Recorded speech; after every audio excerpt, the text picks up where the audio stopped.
तो जय जोहार, जय छत्तीसगढ़ प्यारे साथियों। तो आइए आज के वीडियो में हम लोग ग्राफ आलेखी विधि जो दो चरों के रैखिक समीकरण को हल करने की सबसे आसान और महत्वपूर्ण विधि है। और छत्तीसगढ़ बोर्ड एग्जाम में हर साल ग्राफ बनाने के लिए प्रश्न आता है और ग्राफ बनाना बहुत ही आसान है। यह आसान इसलिए है क्योंकि इसमें हम एक सा के जगह अपने मन से 0 1 2 3 4 रखते हैं और देखते हैं 0 1 2 3 4 रखने पर y का मान क्या आता है और उसी को हमें ग्राफ में रख देना है। चलिए करके देखते हैं। तो ये है हमारा समीकरण 1 और 2। हमें दिया गया है 2x धन y बराबर 6 और दूसरा समीकरण है 4x ऋण 5y बराबर ऋण 16। तो इसे हमें ग्राफ यानी कि आलेखी विधि से हल करना है फ्रेंड्स। सबसे पहले हम पहले समीकरण को लेंगे तो हम यहाँ पे लिखेंगे समीकरण 1 से। तो इसके लिए फ्रेंड्स हम यहाँ पे इसको बॉक्स बना लेते हैं ताकि हम x और y के मान को इसमें रख सकें। ठीक है, ये इस तरीके से इसे 20 से डिवाइड कर देंगे इस तरीके से। ये हमारा बन गया और ये होता है पहले को हम कहेंगे सर और ये होगा y फ्रेंड। तो यहाँ से देखिए तो आलेखी विधि में हमें करना क्या होता है फ्रेंड, हम बारी बारी से एक सा का मान रख के y का मान निकालेंगे। तो देखो तो हम समीकरण 1 दिया है 2x धन y बराबर 6। इसमें x बराबर 0 रख के देखते हैं फ्रेंड। x बराबर 0 रखने पर x बराबर 0 रखेंगे तो हमें क्या मिलेगा, देखिए 2 x का मान हो गया 0 तो 2 गुणा 0 धन y बराबर 6, यानी कि फ्रेंड्स ये 2 गुणा 0 क्या हो जाएगा 0, यानी कि हमें मिलेगा y बराबर 6।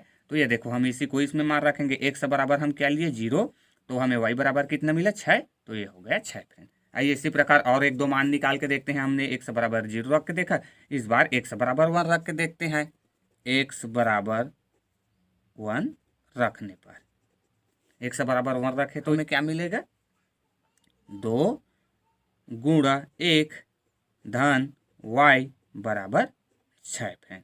तो यहाँ से हमें क्या मिलेगा y बराबर, तो y बराबर मिलेगा हमें ये 2 1 के साथ गुणा हो जाएगा और इसको पक्षांतर करेंगे तो 6 ऋण 2 हो जाएगा। तो यहाँ से हमें y बराबर मिलेगा 4 मिलेगा। तो ये देखो फ्रेंड हमें क्या मिला दूसरा मान, जब हम एक सा का मान 1 रखे तो y बराबर मिला हमें 4। चलो एक मान और रख के मान ज्ञात कर लेते हैं। इसी प्रकार आप जितना चाहे उतना ज्ञात कर सकते हैं फ्रेंड, ठीक है ना। तो हमने जितना आवश्यक होगा उतना ज्ञात करेंगे। 0 रख लिया, 1 रख लिया। अब चलो इसी प्रकार x बराबर 2 रख के देखते हैं। x बराबर 2 रखने पर, तो x बराबर 2 रखने पर हमें y बराबर क्या मिलेगा, देखिए इसी समीकरण में तो 2 गुणा 2 धन y बराबर मिलेगा हमें 6 और ऋण दिया है हमने एक का मान रख दिया 2। तो यहाँ से क्या मिलेगा हमें 2 और 2 4 और इस 4 को इधर पक्षांतर कर देंगे तो ऋण का 4 हो जाएगा, यानी कि y बराबर मिलेगा हमें 2 फ्रेंड। ये इस तरीके से। तो हम क्या करते हैं, देखो x बराबर 2 रखे तो y बराबर भी हमें क्या मिला 2 रखा। तो बस फ्रेंड बस ये तीनों मान से ही हमारा जो ग्राफ है वो बन जाएगा। तो हम यही तक मान ज्ञात कर यही तक हल करते हैं। ठीक है, आइए अब इसी पे ये तो हो गए हमारे पहले समीकरण का। इसी प्रकार हम दूसरे समीकरण के लिए भी ऐसे ही बनाते हैं। समीकरण हमें दिया गया है समीकरण 2 से, इसी प्रकार लिख लेंगे समीकरण 2 से। इसके लिए भी इसी तरीके से बॉक्स बना लेते हैं।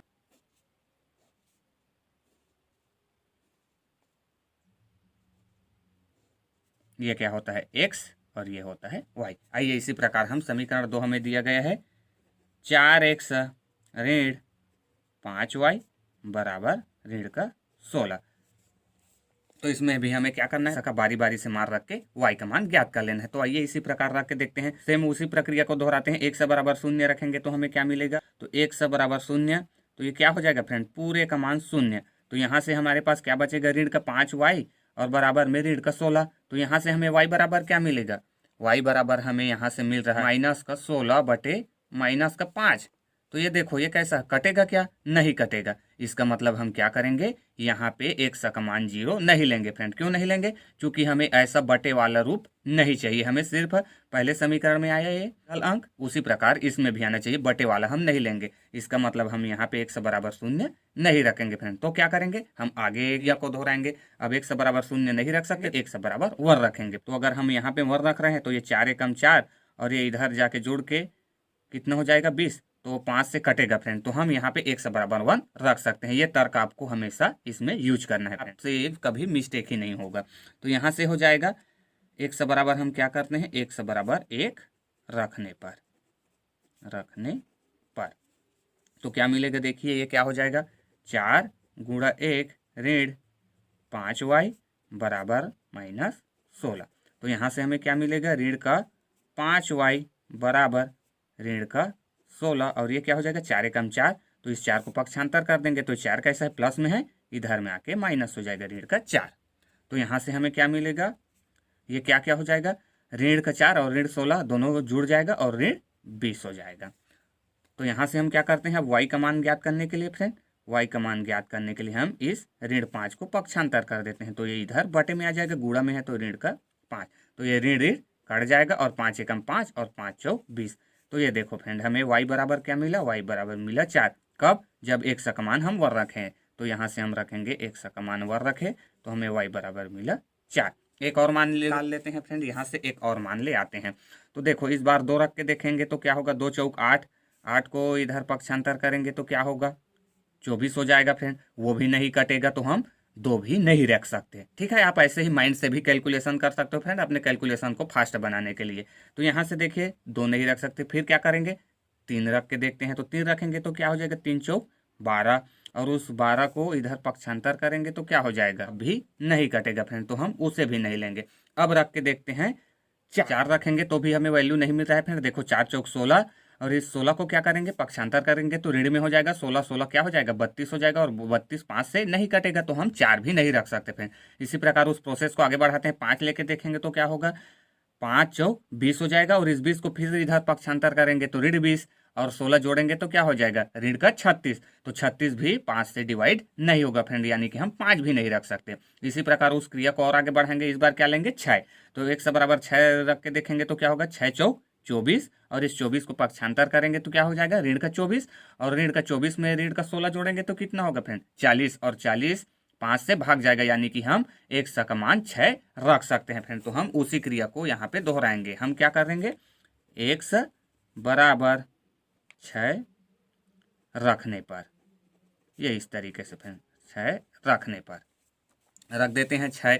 तो देखो क्या मिलेगा हमें, ये क्या हो जाएगा, 4 गुणा 6 ऋण 5y बराबर का ऋण 16। तो यहाँ से 6 चौक 24, इस 24 को इधर पक्षांतर कर देंगे तो हमें -5y बराबर मिलेगा -16, और -4 छक्का 24। तो इसे जोड़ देंगे यहाँ से तो कितना हो जाएगा, ऋण ऋण ऋण ही रहेगा, और 6 4 10 का 0, और 3 और 1 4, तो ये 40 हो गया फ्रेंड। और इधर क्या बचा है, ऋण का 5y। तो यहाँ से y का मान ज्ञात करने के लिए क्या करेंगे, इस -5 को पक्षांतर, तो ये हमें y बराबर मिलेगा ऋण 40 बटे ऋण 5। तो ये ऋण ऋण कट जाएंगे, और ये क्या हो जाएगा, 5 एकम 5, 5 अट्ठे 40। तो ये y बराबर मिला फ्रेंड हमें 8। तो इसी को क्या करते हैं, इस बॉक्स में रख देते हैं। कितने रखने पर हमें मिला 8, x का मान 6 रखने पर y का मान मिला हमें 8 फ्रेंड। तो ये 2 मान मिल गया फ्रेंड। बस अब इतने में हमारा क्या है, ग्राफ बन जाएगा। तो आइए अब हम ग्राफ बना के देखते हैं फ्रेंड, ग्राफ बना के इसका हल ज्ञात करेंगे। तो आइए फ्रेंड्स अब फाइनली इसका ग्राफ बनाते हैं। हमें x और y के संगत मान मिल गए हैं। अब इसी को हमें संख्या रेखा पे रख देना है फ्रेंड। तो आइए संख्या रेखा बनाते हैं। तो उसके लिए हम क्या करते हैं, ग्राफ बनाने के लिए ये इस तरीके से खींच लेते हैं फ्रेंड।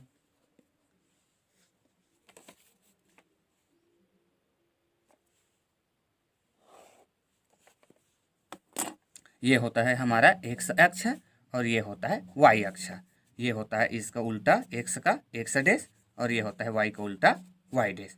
अब चलो इसी में हम क्या करते हैं, नंबर को लिख लेते हैं। तो ये हम मान लेते हैं 1 2 3 4 5 6। तो हमें यहाँ पे x का मान 1 से 6 तक दिख रहा है फ्रेंड, तो हम 6 तक ले लेते हैं। इसने में हमारा ग्राफ बन जाएगा। तो और इस मूल बिंदु को कहते हैं शून्य फ्रेंड।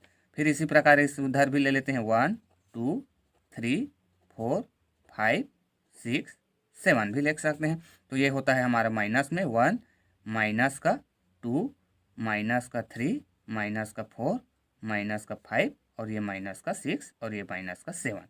इसी प्रकार ये प्लस में होता है 1 2 3 4 5 और ये 6। ठीक है, इसी प्रकार y अक्ष में भी ले लेते हैं 1 2 3 4 5 6 7 8 ही ले लेते हैं। कोई बात नहीं, जितना चाहे उतना ले सकते हैं फ्रेंड, इसमें कोई कन्फ्यूज़न नहीं। ठीक है, तो ये होगा 1 2 3 4 5 6 7 और 8। इसी प्रकार इधर भी ले लेते हैं, माइनस का 1 2 3 4 5 6 7 और ये 8 लिख लेते हैं। माइनस का 1 माइनस का 2 माइनस का 3 माइनस का 4 माइनस का 5 माइनस का 6 माइनस का 7 माइनस का 8। अब आइए फ्रेंड्स, अब हम इन मानों को इसमें ढूंढते हैं और उसी को रखते हैं। तो देखो, हमें पहला समीकरण के में क्या मिला था, x बराबर 0 रखने पर y का मान 6। तो x का मान 0, ये देखो फ्रेंड यहीं पे 0 होगा, और y का मान क्या है 6, तो y का मान यही है y अक्ष। तो देखिए कहाँ पर है, ये इस तरीके से फ्रेंड, तो ये होगा हमारा यहाँ पे ये बिंदु। ठीक है, इसको यहाँ पे दर्शाएंगे तो क्या लिखेंगे, x क्या है 0 है, तो ये 0, और y क्या है 6, तो ये 6 फ्रेंड। इसी बिंदु को कहेंगे 0 6। ठीक है, ये हो गया हमारा पहला बिंदु। दूसरा हमें दिया गया है 1 4। x का मान 1 कहाँ है, ये 1 है फ्रेंड, तो y का मान हमें मिला है 4, तो ये 4 कहाँ है y पर, ये इस तरीके से, तो हम ये दूसरा बिंदु हो जाएगा, ये इस तरीके से, यानी कि ये यहाँ पे स्थित है फ्रेंड। इसके निर्देशांक क्या है 1, x का मान 1 और y का मान 4। ठीक है, ये देखो x का मान 1 और y से 4। आइए इसी प्रकार इसको भी देख लेते हैं।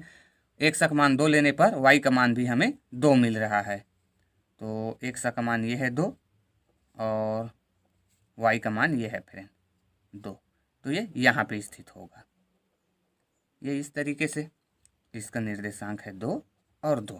ठीक है, ये हमारा हो गया। तो इसे हम क्या करते हैं फ्रेंड, 3 बिंदु हमें मिला है, इस 3 बिंदुओं को मिलाते हुए एक रेखा खींच लेना है।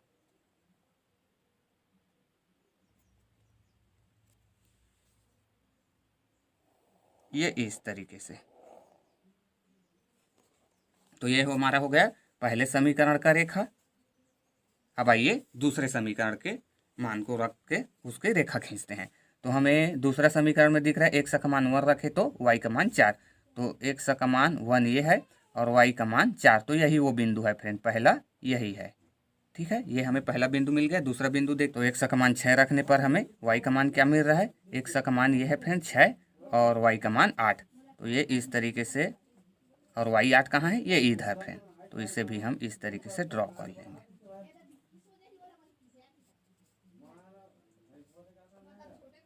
तो ये यहाँ पे है वो बिंदु फ्रेंड। ठीक है, ये कौन सा बिंदु होगा, यही होगा। x क्या है 6 है और y है 8, ये इस तरीके से x 6 और y 8। ठीक है, अब इसे भी क्या करते हैं, मिलाते हुए हम रेखा खींच देते हैं। तो हमारा पहला बिंदु ये है, दूसरा बिंदु ये है फ्रेंड, तो हम इन्हीं को मिलाते हुए इस तरीके से रेखा खींच लेंगे।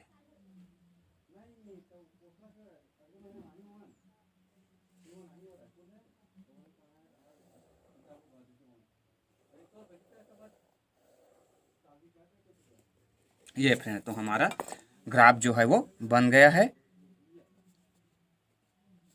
ये इस तरीके से, ये हमारा पहला रेखा हो गया और ये दूसरा रेखा का समीकरण हो गया फ्रेंड। तो इसका हल क्या होता है, इसका हल तो हम जानते हैं फ्रेंड क्या होता है, जब दोनों रेखा जिस बिंदु पर प्रतिच्छेद करता है वही हमारा समीकरण का हल होता है। इस बिंदु पर प्रतिच्छेद कर रहा है 1 और 4 पर दोनों रेखा क्या है, प्रतिच्छेद कर रहा है, तो क्या हो जाएगा फ्रेंड, यही हमारा आंसर हो जाएगा, यानी कि x बराबर 1 और y बराबर 4, यही हमारा क्या होगा फ्रेंड, यही हमारा इस समीकरण का हल होगा, यही हमारा आंसर होगा फ्रेंड। ठीक है, तो इस तरीके से आप किसी भी दो चरों के रैखिक समीकरण को आलेख विधि से हल कर सकते हैं, और ये क्वेश्चन वेरी IMP है फ्रेंड। सो आज के इस वीडियो में इतना ही। अगर वीडियो पसंद आया हो तो वीडियो को लाइक और चैनल को सब्सक्राइब जरूर करें और बेल आइकन को भी प्रेस कर लें friends. Thanks for watching this video.